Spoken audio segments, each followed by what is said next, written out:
Sensitivities on mass spec, again, depends on the exact assay you do in the platform. So if you're doing high flow, which is your more traditional narrow bore, a couple hundred microliters a minute flows, you get a certain sensitivity. If you go to microflow, you might get 5 to 10 times that. If you go to nanoflow, maybe you get 20 times that, so another 2, 3, 4 fold. So it really depends how much effort and how many steps are in each of the assays that we can push the sensitivity. And one other thing I'd say is again, our out of the gate would be high flow, on a sensitive instrument. It's more robust. When you start getting into that fancy chromatography, it becomes a little bit more finicky. It's not as robust.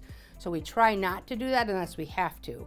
And I would say LBA is probably more sensitive in many cases. I think both of them can get into a single nanogram or anywhere from 50 to 100 nanogram pretty easily, right? If the reagents are good, that both platforms are going to be able to get a single digit nanogram. Yeah. It's when you want to get below that. Yeah, the peak sub nanogram. That becomes the, if you need 10 picogram, right? LBA is a little bit more restricted by the starting reagents, the building blocks, right? Yeah.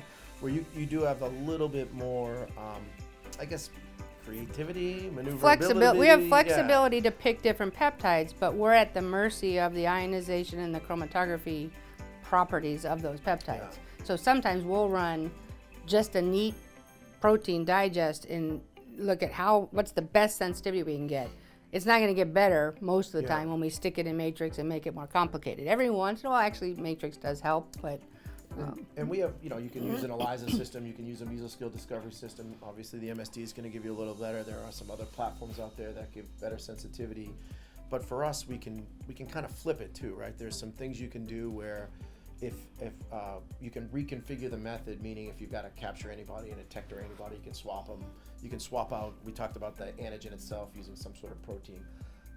All of those things have a major impact on the sensitivity. So I kind of like to think of it as, if you have enough time and money, we'll find the sensitivity regardless of the platform, right? The other thing that actually I want to maybe emphasize that I didn't really think about earlier is, one of the actual examples we're showing at AAPS this week is when you're doing a biomarker and there's not a good protein standard. So I don't know even if LBA can do that at all, but with mass spec, what you can do is you can go after the surrogate peptides and use those as standards. And then on a molar basis, one peptide comes from one protein and you can get a pretty good idea of quantitation.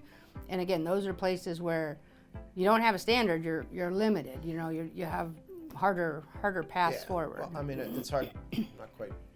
When we lack a recombinant protein or a true standard, then you start looking at pellets. There's all stimulating cell line. These are all rabbit holes to try and make a better method if you're lacking.